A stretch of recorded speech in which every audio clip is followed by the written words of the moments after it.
Hi, everyone. Welcome back. I'm Michael Sandler, your host on Inspire Nation, along with. CJ Lou from the Fired Up with CJ show. Is that your turkey impression? Oh Well, God, it's now, the on that note, that worst. was unexpected, but perfect. If you've ever wanted more love and happiness in your life, but don't know how to crank up the inner flame or the inner gobble, then do we have the Gratitude Show for you? Today, we'll talk about having thanks, giving thanks, and how the power of gratitude can literally transform your life. That plus we'll talk about morning rituals, the power of prayer, running mantras, and when in the world you just want to put your head in the sand. So, welcome back to the show, ZJ. Are you ready to I shine? am ready to shine. Go, go, go. Wait, I want to hear your turkey impression one more time. The worst turkey impression. Well, thank you, CJ. I don't think I've ever heard a turkey, so I guess I don't really know if that's a good or bad impression of a I've turkey. never been told it was the worst turkey.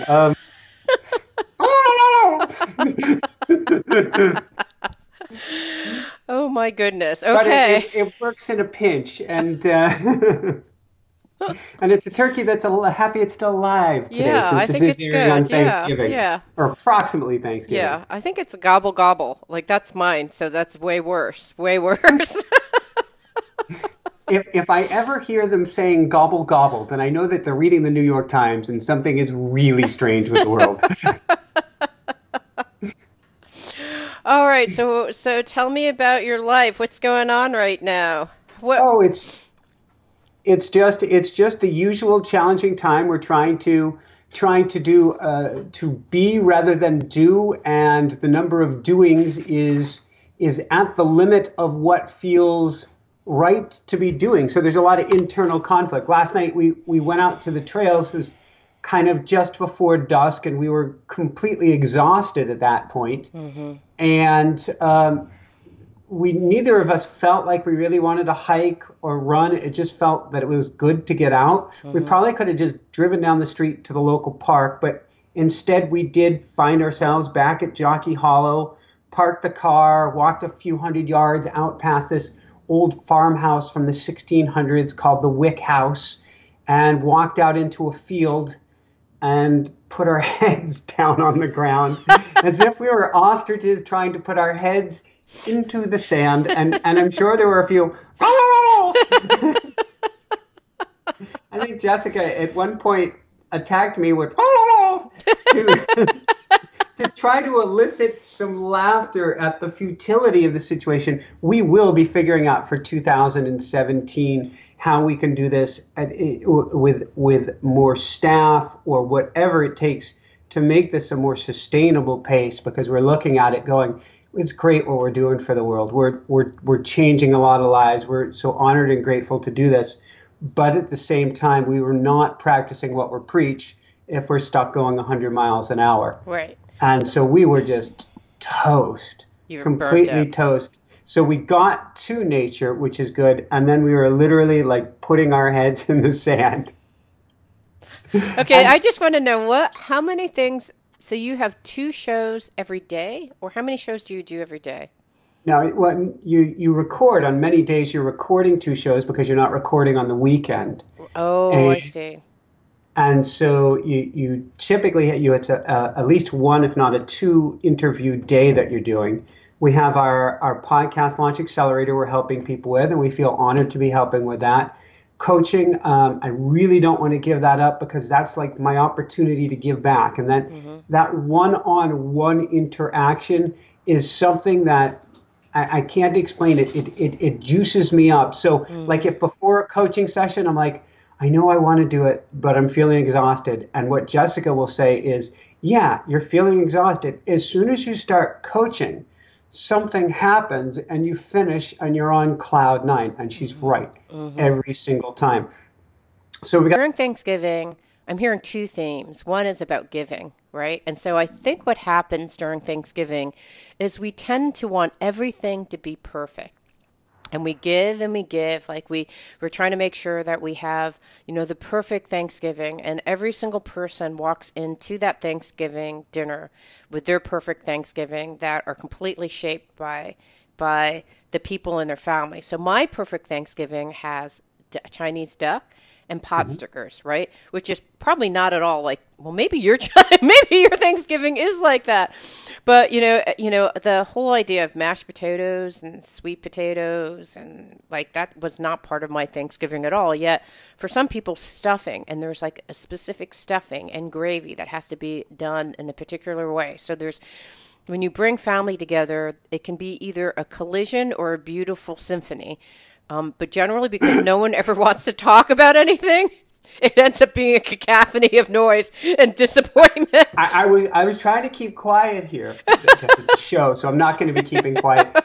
But when I think Thanksgiving, I flash back to my childhood, and I stopped going home for Thanksgiving from Colorado, flying to the East Coast. I stopped doing that when I was in college because we would always get together on my mom's side of the family, and I love them all very dearly.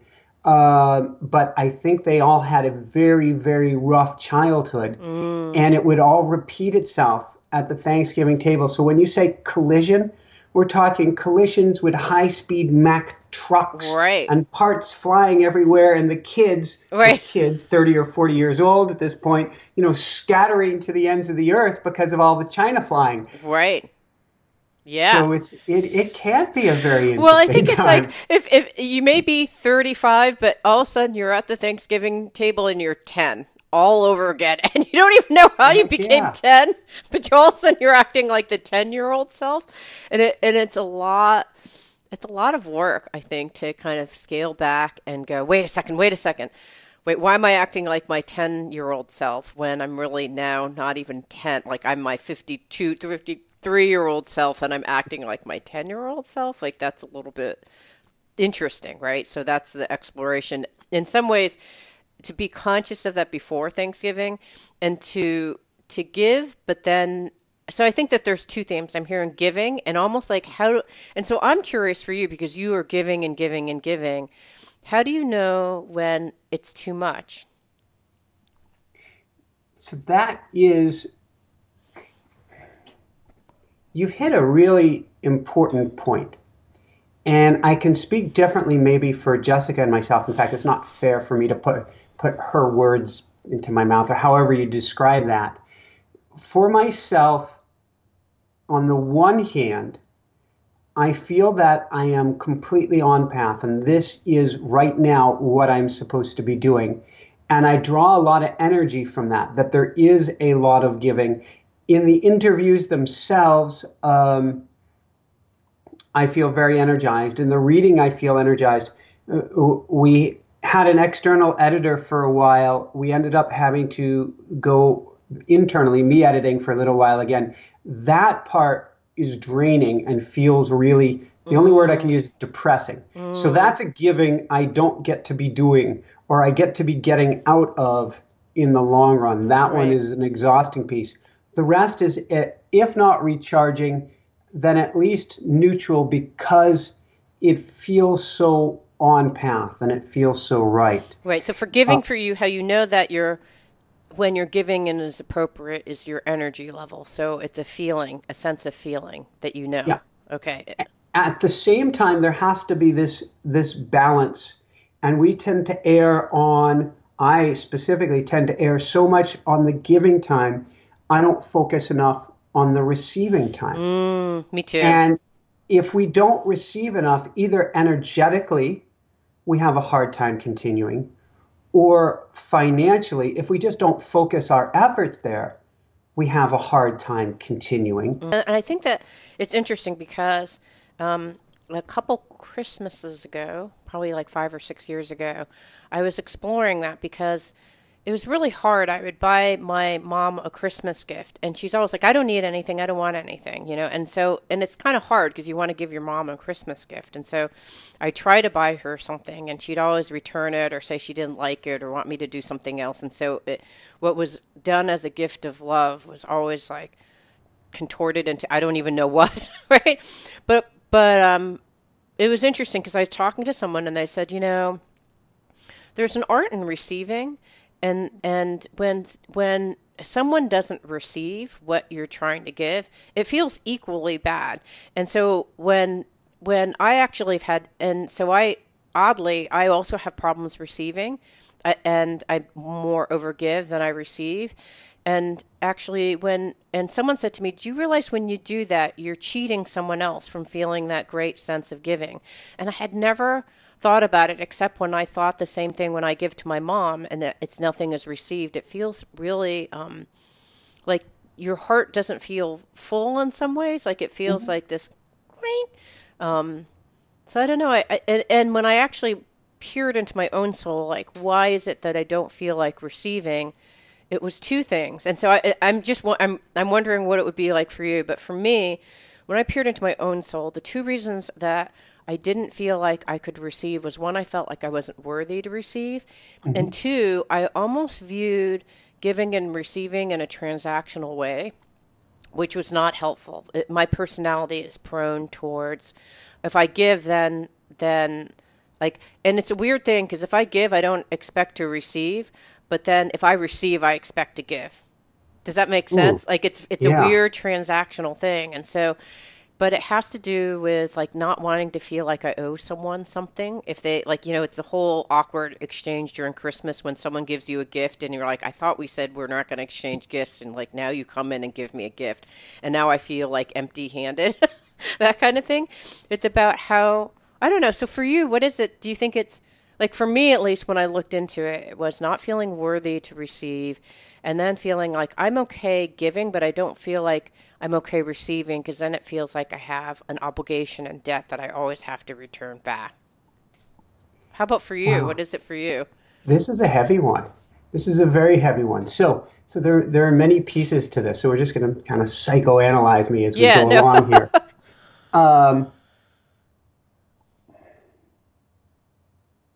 Part of it is certainly a self-worth thing, or is what I'm giving to others worthy of receiving something back, which is insane. I mean, we've had people talk about how we've changed their lives, saved their lives, saved marriages, relationships, on and on. The letters are dumbfounding, and I do receive those, and I respond with tremendous gratitude. So it's a funny part of my wiring.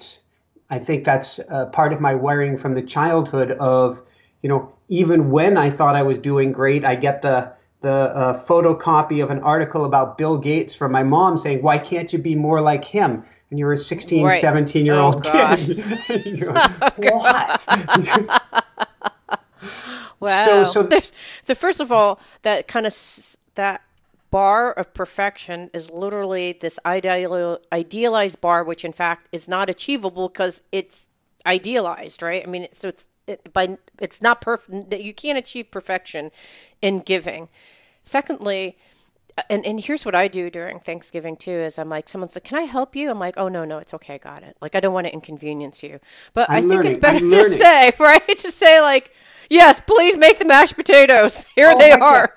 And if somebody, although we have had listeners offer to help and I haven't known how they can help, who are often to volunteer with the show, and I haven't known quite what to do, but I'm honored by the request and I want to honor that request. And somehow, if somebody wants to offer me, the greatest gift I can give them is to say yes. Yeah. Yeah. Because so they're trying to give back in the way that they can give back. And then if you don't, and sometimes it's hard to receive because you're like, I don't know, like it's going to take me time, which is my limited resource to figure out what the thing is that and then you go into it's just going to be faster for me to do it anyways, because by the time I explain to you how to do this, but I think that kind of thinking is always, sometimes discursive, sometimes not. Sometimes if someone isn't really committed, like they say they want to help you and then they flake halfway through, then you've invested a large part of your time trying to, help receive, and then they flake, and then that's not really helpful either. Except that sometimes it's like partially helpful because you've actually now scripted and decided how you would train someone. So now you're ready to train someone else, right? So I don't even know. Maybe I would argue that even if someone flakes, it's okay because now you've actually figured out how to farm out something you don't like, or that you're actually okay with giving that you didn't even realize that you're okay with giving away. So I think it's a couple things. So I heard in yours, it's about not feeling worthy of receiving, which I have too, right? And I don't even know what that is all about. It's something about I'm not worthy of receiving anything, which so many people have that. So I'm just going to bring it out just because if you have that, ask, well, why am I not worthy? Well, it's because my mom, like our moms must have been having conversations about how we're not good enough, how we have to do more. I just imagine this has got to be a joke set up, a Jewish mom and a Chinese mom. I mean, go to a bar and complain how their kids aren't good enough. I just find it fascinating because, yeah, you then married a good Jewish husband and I married a good Chinese girl. So just continues. But I think that, so I think that that's like, and so you always have to keep on giving because of that construct. It's never enough. You always have to keep on giving and giving and giving, and it's never enough. So there's that kind of, there's never enough that you can give because it's always too little. So I think that and if you really think about it, enough is enough. Like whatever you give, if you've given it to, your greatest love, joy, whatever, if that's what you're capable of doing at that moment, it's what you're capable of doing at that moment. And it's enough. I like that. Enough is enough. I really, really like that on many, many levels. Yeah, because then it's like, okay, so Thanksgiving, right? Like I tried my hardest to, get a turkey and, it took long. It's like, okay, so, the turkey's going to take another hour, like, to cook. I'm sorry, I tried. It's not like I didn't try, and maybe I messed it up or whatever, but you know what I mean? Or maybe I didn't get the mashed potatoes and do it the way that you like, because you don't want the skin on the, the skin on the mashed potatoes. Just like, it's okay. It's good enough. Like, forgive yourself. So I think that that's one thing. It's like when you've given too much and why you give too much, and it's maybe because you're not worthy of receiving. Maybe it's because, like in my mind, I have this like weird construct.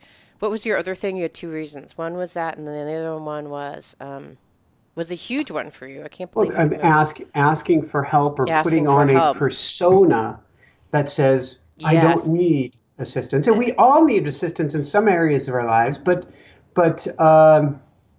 that's just me trying to weasel out of it, actually. No, but I do think that. But I think that that's so. When you're hosting Thanksgiving dinner, you feel like I have to have it all together.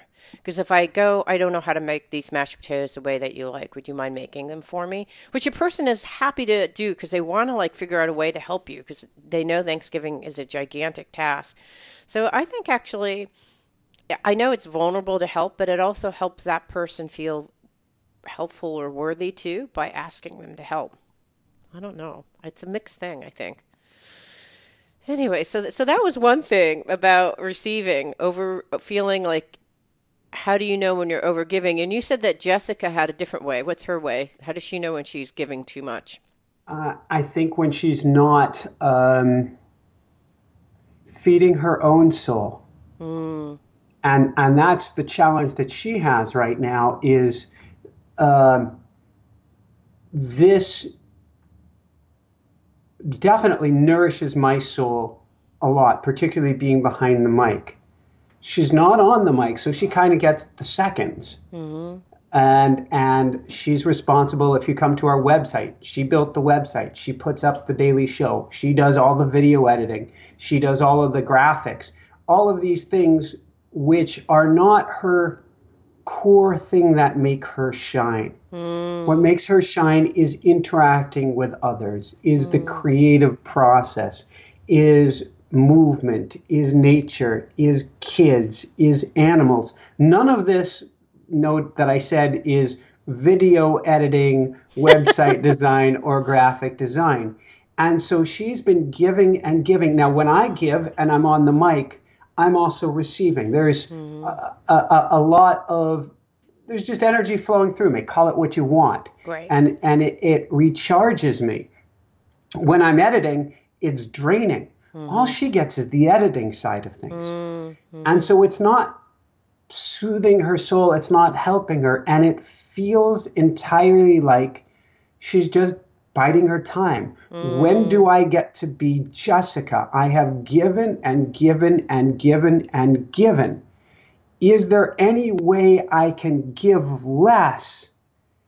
And which means I need to figure out how to receive more so that she can be more Jessica. And I think this time away in Taiwan that absolutely kicked her butt made her come back and say, as you're saying, enough is enough. Right. No mas. Right. No more. Right. There's only so much I can do without receiving. And the receiving for me is not taking place right now. You know what I think it's also, I've seen this happen with a lot of clients. I'm not sure if this is happening with Jessica, but this is actually making me wonder.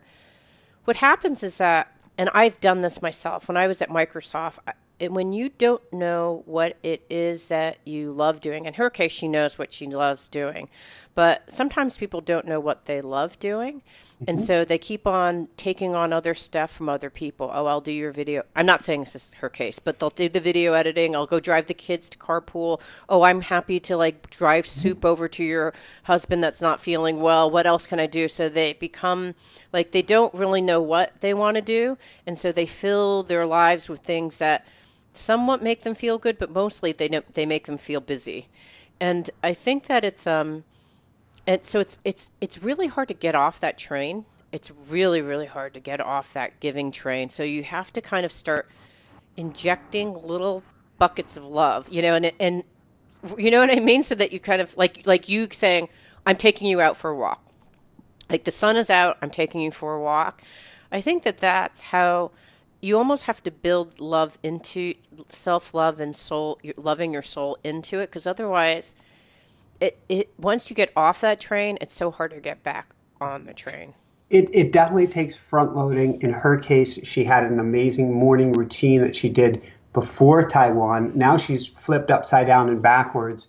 And so she goes to sleep. If she can fall asleep right away, she's exhausted. She wakes up completely exhausted and wakes up late. So she's off of her game for being able to recharge that way. She was hopeful in Taiwan that she'd actually get time away from the show, away from the giving, so that she could go quiet and receive. And instead of having the opportunity to go quiet and receive, just like all of us in life many times, the fire hose was turned on her. Oh, no. And she got blasted. And you're right. We have to find a way then to build this in, because if our lives are go, go, go, go, go, how do we stop ourselves enough to receive or to get guidance or to have a clue what to do? Right. Yeah. So I think even it's almost, and you're so good about doing this. And I think just for listeners out there, you know, Thanksgiving,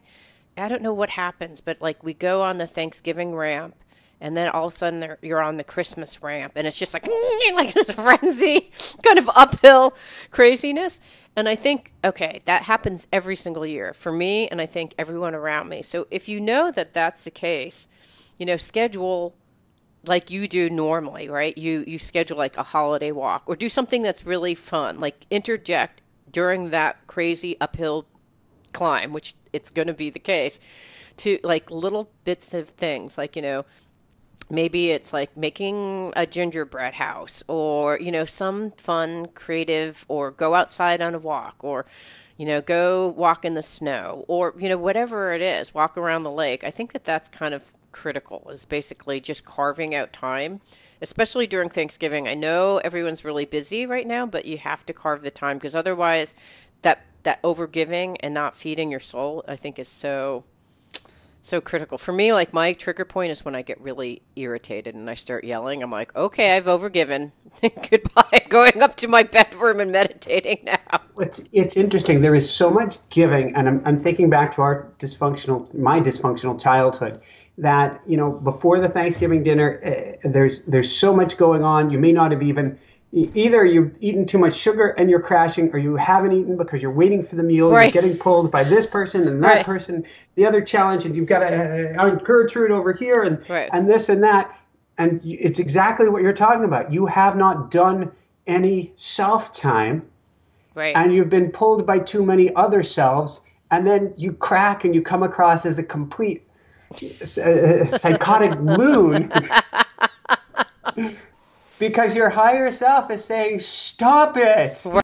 You need to like either ask for help or just take a walk or, something, get a fresh breath of It's almost air. like you need to schedule in on your Thanksgiving day. This day is a lot about others, but from 12 to 12:30, from 3 to 3:30, from 4 to 5 or whatever, I'm disappearing for the group. Right. And I'm budgeting this in so I'm not going to feel guilty. I'm going away and I'm checking out for an hour. Okay, so tell me about some. You talked about your morning rituals and power of prayers, or anything that we can learn from those. Like, because it sounds like you're in that stick your head in the sand kind of place right now. Well, How does this help? I'm still doing my morning gratitude ritual. I'm doing that. I'm doing right now a lot of prayer, honestly, a lot of prayer. And I don't really know what prayer to say. Prayer per se isn't something I've regularly done. I do mantras, I do meditations, I do visualizations, do all of these things. But to actually say, I give it all to you, God, source, Christ, Muhammad, Buddha, cheeseburger in the sky. Right. I haven't done something specifically like that. Right now, I'm using Paul Selig. I'm using he has a mantra that he has, his amazing channel. And everybody, if you haven't heard one of his shows, listen to a Paul Selig show. Just so special. And I'm going to go back after this and I'm going to listen to his most recent show, which came out this Sunday. So when you're listening to this, it might be a week or two old. But he has his mantra that he has downloaded now, which is something that the guides tell him brings you in accord or brings you in resonance. So you don't actually have to believe what you're saying.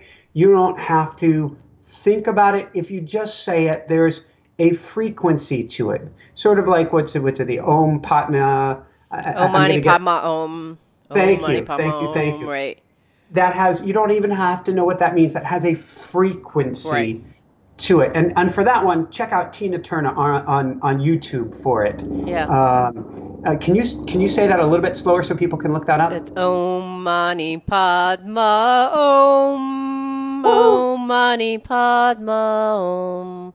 So Yeah. the one that, thank you, the one that Paul Selig has now is, I know who I am in truth. I know what I am in truth.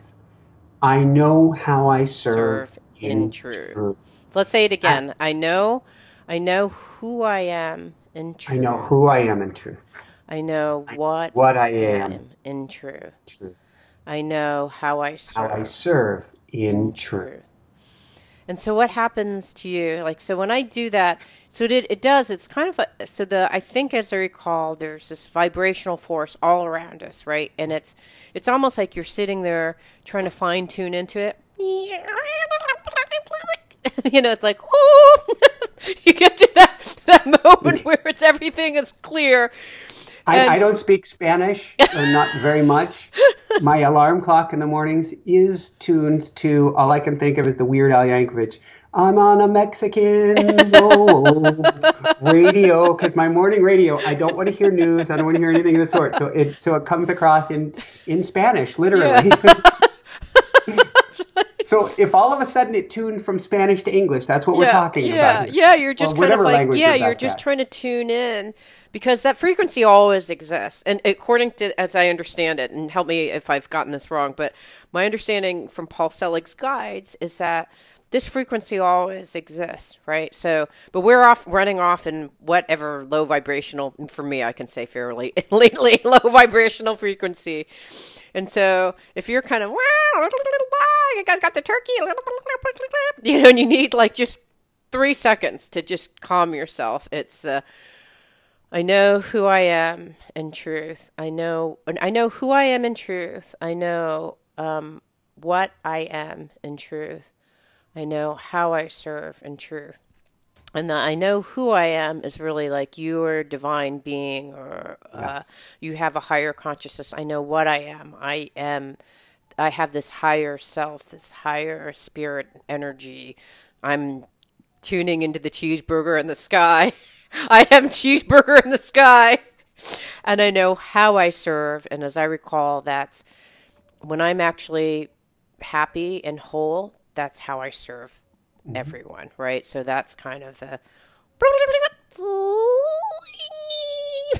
that's how you tune in to the higher frequency. So that's what you do for your prayer.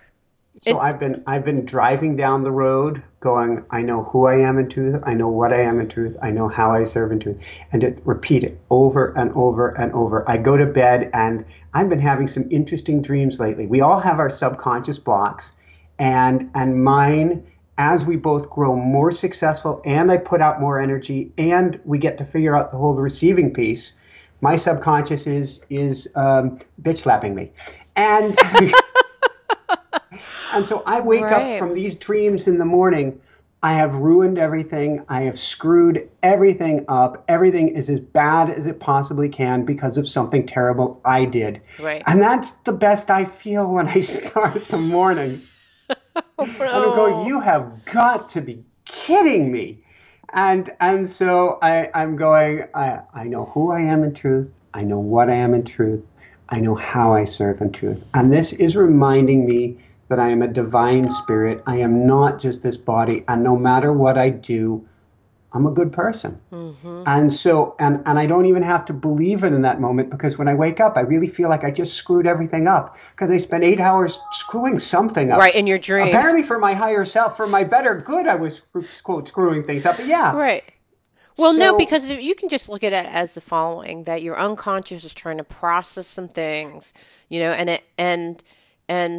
it's trying to figure something out. Like, it's trying to tell you something that you need to know for your highest good. But if you remember your dreams, then at least you're at a place where a starting journaling point. Every day. Yeah. Yeah. So your morning ritual that starts with what then? So you said it starts with a gratitude prayer. And what's your gratitude? So my gratitude is, I look for at least 5 or 10 things to be grateful for. And there's probably quite a few more than those. And I just go through a list. I'm thankful for this. I'm thankful for that. I'm thankful for Jessica by my side. I'm thankful for the show that we have. Thank you for this. Thank you for that. And thank you and thank you and thank you and thank you and thank you. That starts to feel much, much better. I may go to Paul Selig's prayer, his guide's prayer after that. Then I crawl from there to the computer. And I want to get down first off if I had just had a dream that I remembered, even if it is one that I was being, smacked with a rubber hose repeatedly. I get that down, and then I go into my automatic writing. And as for lack of another term, as bitch slappy as my dreams have been recently, my automatic writing is going great. So, and my automatic writing and this is basically, you meditate, you go quiet. I give thanks to angels, guides, cheeseburger in the sky, all of the above. I give thanks for my higher self, my higher team, my highest intention, and for me helping others for everybody's highest good. I go to this place first, and then I just start writing and see what comes out. And I keep being told, I'm on track, you're doing the right things, you don't have to worry. And then I get some sort of lesson in the day that maybe it comes from me, maybe it doesn't. I have no idea, but it's certainly not what was on my mind. And they're good things every time. And they often come out in our newsletter. Sometimes they're still a little bit too woo-woo for me to put in the newsletter, even though, I mean, face it, I'm a pretty woo-woo guy at this point. Yeah, but who are you kidding? You know? Okay, do you remember your learning today? Okay. So what I have here is, it's only a couple paragraphs because then I jumped into, quote, the work. I said, what else do I need to do? And I heard, it's always very dangerous to judge, jury, and condemn yourself based on your own rule set, because your own rules will always be changing. Do well today, then the bar is set higher tomorrow. Higher and higher it goes in an unachievable madness that keeps you unhappy, uneasily, and continuously chasing your tail.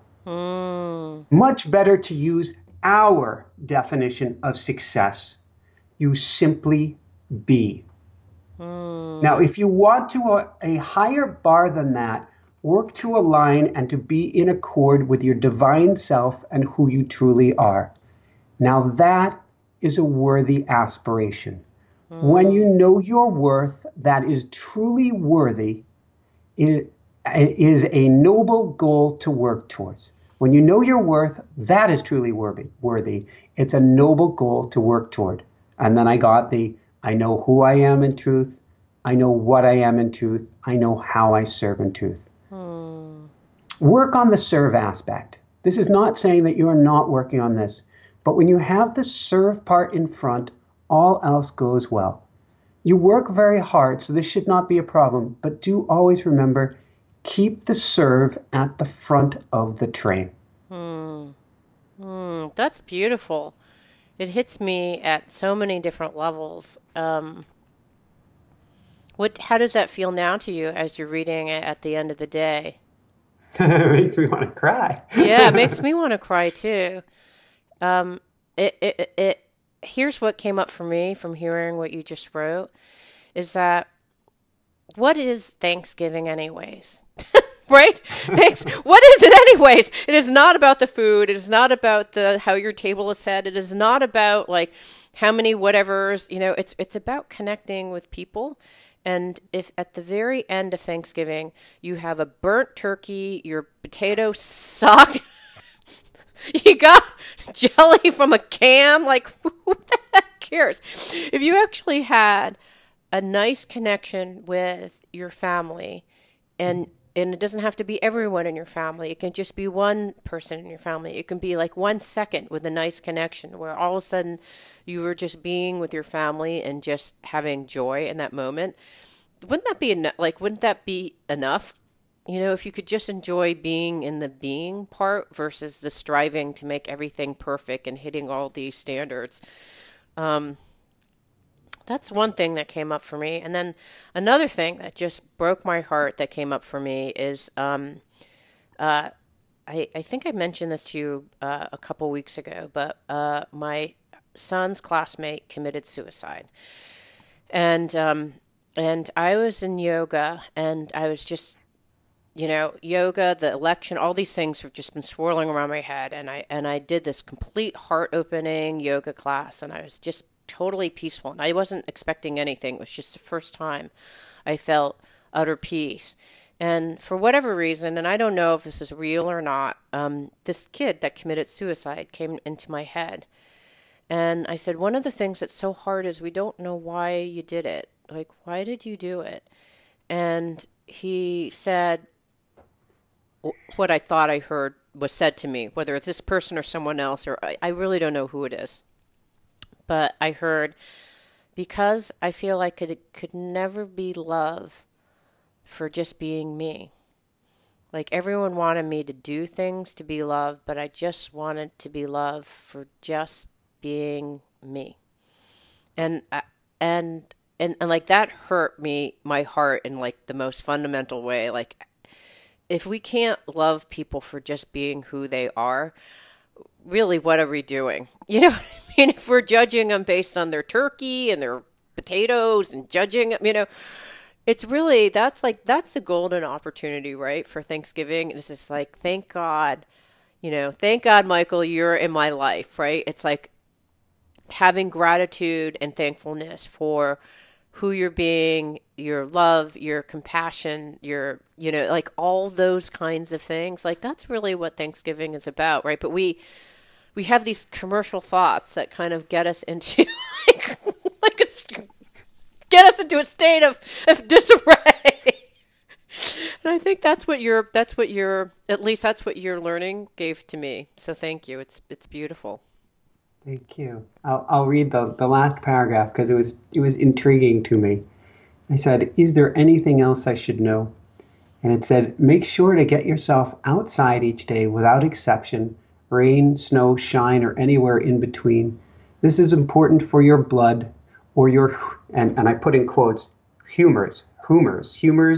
And I interrupted and said, "I don't even know what humors are." And God, we know you don't know, but they're important for you nonetheless. I love it. Did you look up later what humors were? I need to do that. Yeah.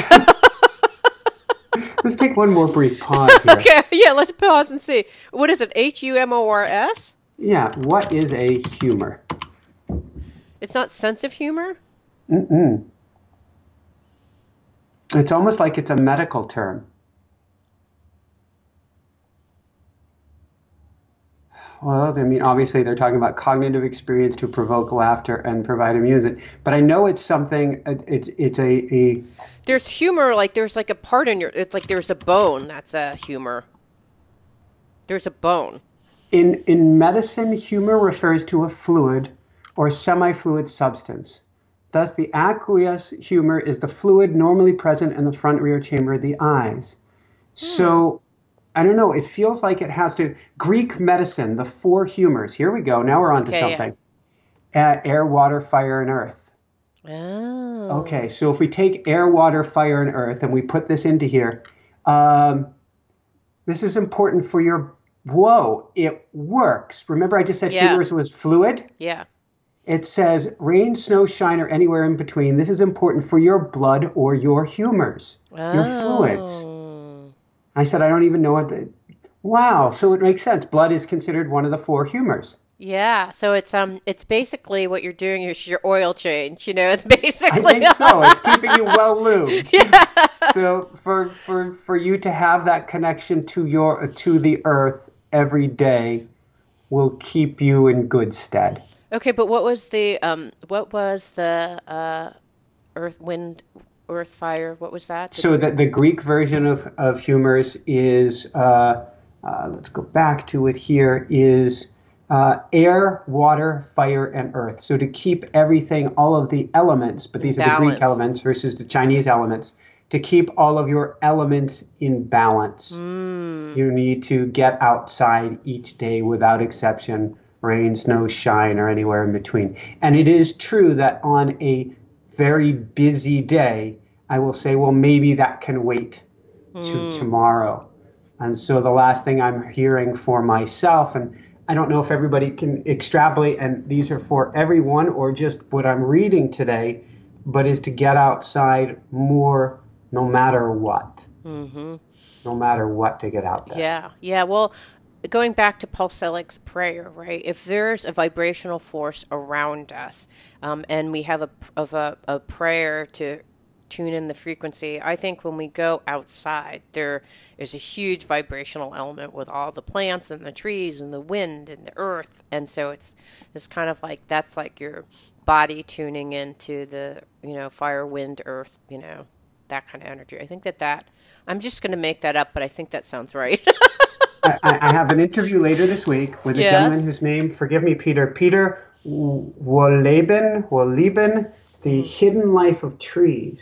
Oh, what's he say? My favorite book. And he talks about how the air that is in a forest, we can sense that it's kind of ozonated, it's kind of charged, has actually, there are antibacterial and antifungal properties that the tree produces.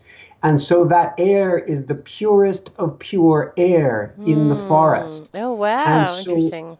that resonant frequency, it may be why people heal if they're sick and they put themselves in the forest to heal, that they heal because they're in the purest, cleanest, and I would say certainly the highest resonance air. Now, you're in the Northwest, so I am sure you have been down the coast to the giant redwoods, to the sequoia. Yes, absolutely, yeah.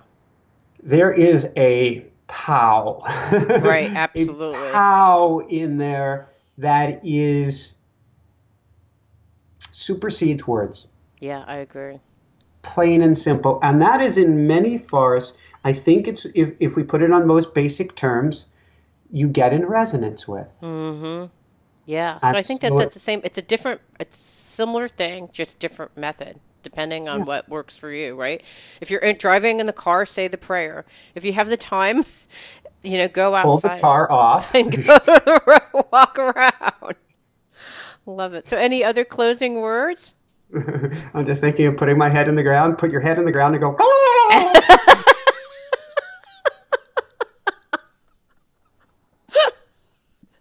Save the turkeys, man. I'm a vegan. I guess it's too late when you're listening to this Yes, now. yes, too Enjoy late. the turkey. At least it won't go to waste. Exactly. Any other closing words for folks? I think this is pretty good. I think perspective is key, and I know for myself when I really step back and go to perspective, I go to laying on the rocks, bleeding out internally, um, Hmm. knowing on the one hand I'm going to make it, also knowing how in the world am I going to go get back there now? How I'm going to get. Get through it. Thank you, CJ. And damn, now I'm back on my own 2 feet. Yeah. Oh my God, am I lucky? And for so many of us, oh my God, Yeah. are we lucky we're still on our own 2 feet because we all have coworkers who haven't made it, friends who haven't made it, loved ones who haven't made it, or who have made it and are in incredibly dire or difficult straits.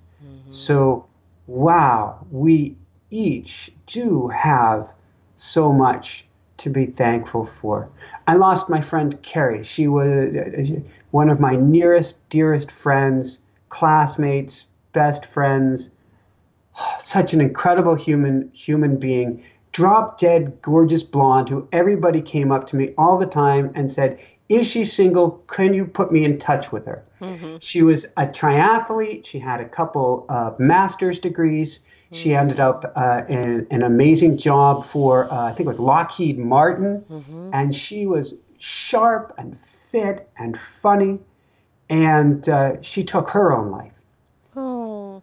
And what I learned from that, I guess we could spin it around into a way of gratitude, is she felt that she was broken and that she couldn't be loved, that there was something inside of her that prevented her from being loved, that maybe she didn't earn it or didn't deserve it, something in her wiring. And what I learned from her experience is if we go down that road of picking on ourselves, of saying why we're not worthy, why we're not deserving of love, at the end of the day, the logical conclusion is that I don't deserve to be here. Hmm. And that either means that we bump ourselves off directly, or we come down with some sort of illness, and I'm not blaming anybody for being sick, or we come down with an injury, and I certainly have had a habit of this in my life, so I can see the threads if I want to pull on that yarn. If we don't find ourselves worthy, we do things to make life pretty miserable for ourselves. Mm-hmm. And so what I learned is that the real cancer in life is going down the I'm not worthy road. And that has to be cut off immediately, the second you sense that, if not sooner. Don't judge yourself if you get down on yourself. That's the opposite of what I'm talking about. Right. But what can supplant that? What can transplant that? Particularly if you are listening to this around Thanksgiving, it means your buttons have just been pushed. Right. And chances are you've pushed a few buttons back because you end up being your 10-year-old self. Right. And so it's going to a place of non-judgment, of kindness, of loving yourself, and if nothing else, being grateful to have this very moment, standing on your feet, sitting upright, whatever you've been given. If you throw out the unworthy junk and replace it with a little gratitude. A little gratitude. Mm-hmm. But it stops the I'm not worthy cold. Mm-hmm. And I think really do think there's only one logical conclusion to I'm not worthy. And why in the world do we want to go there? Mm-hmm. I think You are that worthy. when I think about this child, 17-year-old child who killed themselves, I think if someone had just say, I love you, I love you, and I love who you're being all the time, and you're always loved. Like even when you don't feel love, love is all around you. I think that I don't know whether that would have saved his life. I don't know whether it would have saved your friend Carrie's life. I mean, I don't know, but I think if there's only one thing that you can do during Thanksgiving, it's to just tell the people that you love them, and say it as many times as you can, right? Because in the end, that's all that matters, right? So I want to do something really cheesy here. Okay. First off, I love you, CJ. Oh, I love you too. And it is so awesome to be doing the show. We've done this over a year together. I know. So has it been a year? Yes, it has. Oh, it has. Wow. It's been over a year. When I compiled the episodes for the Jump Drive, it's been about 15 months we've done this. It is amazing. So I sent you all my love. I send all of my family all my love. But I want to go to the real cheesy thing, the Inspire Nation community and family. And if you're listening to this, both CJ and I are doing this totally out of love. The millions and billions that will eventually come into us, they may not have shown up quite yet, which means we are doing this out of love. And it's because we love you guys. We really, really do. We really love you, and we really want the best for you, whatever that looks like. Aw. Okay, it's sappy. I am sappy. Oh no, I think that was I'm gonna lift beautiful. it back up. Out there. This is Michael Sandler and CJ Lou. It's me imitating you, imitating a turkey. I think you did a better turkey than me.